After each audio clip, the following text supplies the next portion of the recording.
আসসালামু আলাইকুম। সবাইকে স্বাগত জানাচ্ছি। আমি নাসরুল ইসলাম তন্ময়। শুরুতে বিআরবি কেবল সংবাদ শিরোনাম। বাংলাদেশের সর্বশেষ গুরুত্বপূর্ণ আপডেট সংবাদে আপনাকে স্বাগত। শুরুতেই সংবাদ শিরোনাম, পরে বিস্তারিত। শুরুতেই জানিয়ে দিব, 15 আগস্টের মধ্যে পুলিশ সদস্যরা যোগ না দিলে চাকরি থাকবে না। অন্তর্বর্তীকালীন সরকারের স্বরাষ্ট্র মন্ত্রণালয়ের উপদেষ্টা ব্রিগেডিয়ার জেনারেল অবসরপ্রাপ্ত এম এ শওকত হোসেন জানিয়েছেন, আগামী বৃহস্পতিবার 15 আগস্টের মধ্যে পুলিশ সদস্যদের নিজ নিজ কর্মস্থলে যোগ দিতে হবে। তিনি বলেছেন, যারা নির্ধারিত সময়ে যোগ না দেবে তাদের চাকরি থাকবে না। এরপর জানিয়ে দিব, গভর্নরের কাছে আসা চিঠি বন্টনের দায়িত্ব নুরুন নাহার। বাংলাদেশ ব্যাংকের নতুন গভর্নর হলেন নুরুন নাহার। এর আগে তিনি ডেপুটি গভর্নরের দায়িত্ব পালন করেছেন। গভর্নরের অবর্তমানে প্রয়োজনীয় অর্থনৈতিক কর্মকাণ্ড পরিচালনার জন্য ডেপুটি গভর্নরের উপর দায়িত্ব দিয়েছে অর্থ মন্ত্রণালয়। তবে কেন্দ্রীয় ব্যাংকে উপস্থিত না হয়ে সেই দায়িত্ব পালন করছেন তারা। কর্মকর্তাদের ক্ষোভের মুখে গত 7 আগস্ট দেয়া পদত্যাগপত্র অকার্যকর বলে জানিয়েছে সংশ্লিষ্ট। এবারে জানাবো, সবাইকে গণজাগরণের অভিনন্দন নতুন প্রধান বিচারপতির। নতুন প্রধান বিচারপতি সৈয়দ রেফাত আহমেদ সবাইকে গণজাগরণের অভিনন্দন জানিয়েছেন।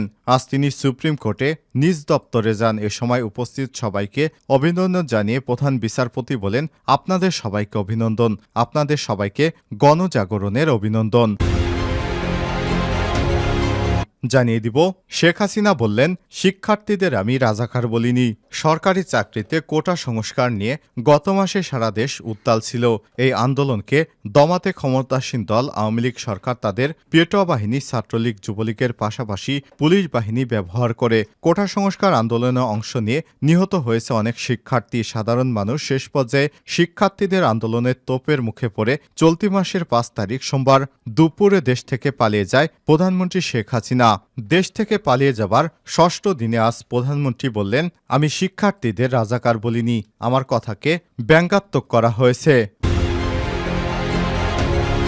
জানিয়ে দিব, জনগণের জানমালের হেফাজতে মাঠে থাকবে সেনাবাহিনী। নরসিংদী জেলার দায়িত্বে নিয়োজিত সেনাবাহিনী লেফটেন্যান্ট কর্নেল ফাহিম মাহবুব বলেন, চলমান পরিস্থিতিতে দেশের জনগণের জানমালের নিরাপত্তা দিতে সর্বদা মাঠে রয়েছে বাংলাদেশ সেনাবাহিনী। নরসিংদীতে সম্প্রতি কোনো মন্দির কিংবা হিন্দু বাড়িতে সাম্প্রদায়িক হামলার ঘটনা নেই। এবং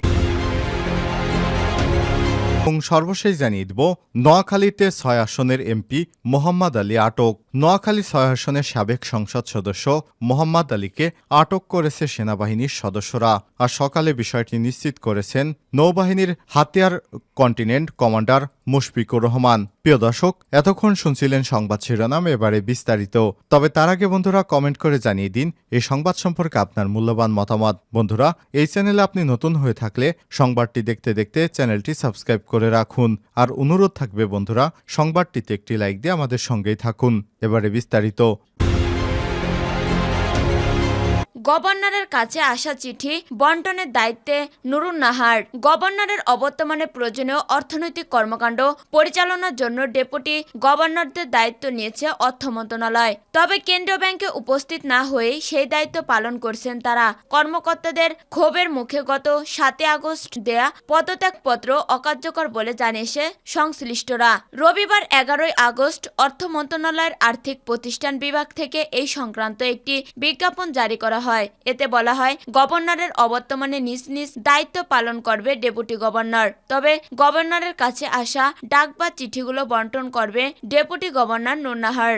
আর্থিক প্রতিষ্ঠান বিভাগের উপসচিব আফসানা বিলকিস বলেন, গভর্নর পদত্যাগ করায় কেন্দ্রীয় ব্যাংকের দৈনন্দিন কার্যক্রম অব্যাহত রাখতে ডেপুটি গভর্নরদের স্ব ক্ষেত্রে তাদের দৈনন্দিন কার্যক্রম চালাবে। 2023 সালের 2 জুলাই তিনি ডেপুটি গভর্নরের দায়িত্ব নেন। ডেপুটি গভর্নর পদে যোগ দেওয়ার আগে নুরুন নাহার বাংলাদেশ ব্যাংকের জ্যেষ্ঠ নির্বাহী পরিচালক হিসেবে কর্মরত ছিলেন। তিনি 1989 সালে সরকারি পরিচালক হিসেবে বাংলাদেশ ব্যাংকে যোগ দেন। 2019 সালে তিনি নির্বাহী পরিচালক পদে পদোন্নতি লাভ করেন। ডেপুটি গভর্নর হিসেবে নিয়োগের আগে তিনি বাংলাদেশ ব্যাংকের ব্যাংকিং প্রবিধি ও নীতি বিভাগ, ক্রেডিট গ্যারান্টি, নিরাপত্তা ব্যবস্থাপনা বিভাগের দায়িত্বে নিয়োজিত ছিলেন। চাকরি জীবনে তিনি ব্যাংকিং প্রবিধি ও নীতি বিভাগ, department of communication and republication, bank পরিদর্শন বিভাগ সহ অন্যান্য গুরুত্বপূর্ণ বিভাগের দায়িত্ব পালন করেছেন। তিনি বাংলাদেশ ব্যাংক চট্টগ্রাম ও রাজশাহী অফিসে দক্ষতার সঙ্গে দায়িত্ব পালন করেন।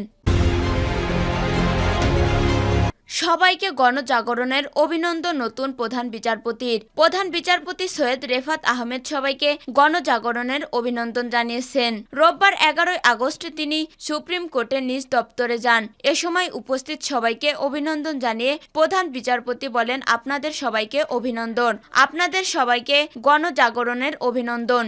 এর আগে এদিন দুপুর 1:15টার দিকে শপথ গ্রহণ করেন তিনি। তার আগে প্রধান বিচারপতি হিসেবে নিয়োগ পান হাইকোর্ট বিভাগের বিচারপতি সৈয়দ রেফাত আহমেদ। শনিবার 10 আগস্ট রাতে তাকে এ পদে নিয়োগ দেন রাষ্ট্রপতি মোহাম্মদ শাহাবুদ্দিন। পরে এ বিষয়ে প্রজ্ঞাপন জারি করে আইন মন্ত্রণালয়। প্রজ্ঞাপনে বলা হয়, সংবিধানের 95(1) অনুচ্ছেদে দেয়া ক্ষমতা বলে রাষ্ট্রপতি মোহাম্মদ শাহাবুদ্দিন হাইকোর্টের বিচারপতি সৈয়দ রেফাত আহমেদকে বাংলাদেশের প্রধান বিচারপতি হিসেবে নিয়োগ দিয়েছেন।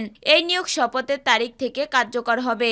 সৈয়দ রেফাত আহমেদ 2003 সালে হাইকোর্ট বিভাগের অতিরিক্ত বিচারপতি হিসেবে নিয়োগ পান। 2005 সালে তিনি হাইকোর্ট বিভাগের বিচারপতি হিসেবে স্থায়ী নিয়োগ লাভ করেন। ঢাকা বিশ্ববিদ্যালয় থেকে আইন শাস্ত্রে ডিগ্রি অর্জন করেন সৈয়দ রেফাত আহমেদ। দেশের বাইরেও পড়াশোনা করেছেন তিনি। সৈয়দ রেফাত আহমেদ 2002 সালে সুপ্রিম কোর্টের আপিল বিভাগের আইনজীবী হিসেবে তালিকাভুক্ত হন।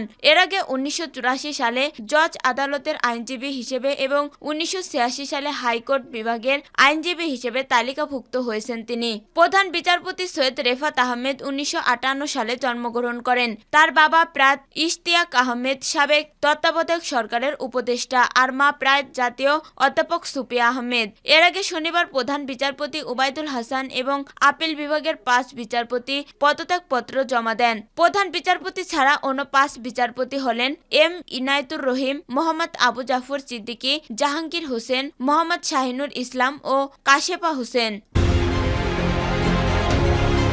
শিক্ষার্থীদের আমি রাজাকার বলিনি, বলেন শেখ হাসিনা।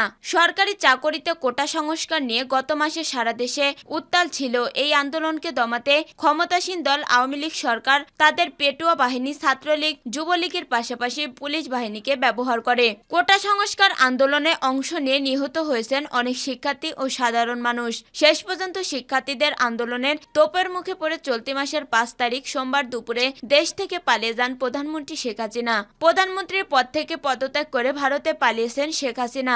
নোবেল বিজয়ী ডক্টর মোহাম্মদ ইউনূসের নেতৃত্বে 17 সদস্যের কমিটি অন্তর্বর্তীকালীন সরকারের দায়িত্ব পালন করেছে।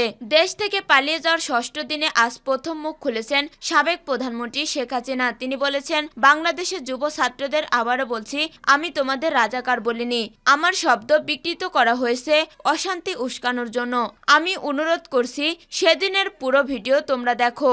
তোমাদের সারল্যের সুবিধা নিয়েছে ষড়যন্ত্রকারীরা এবং দেশে অশান্তি সৃষ্টি করতে তোমাদের ব্যবহার করা হয়েছে।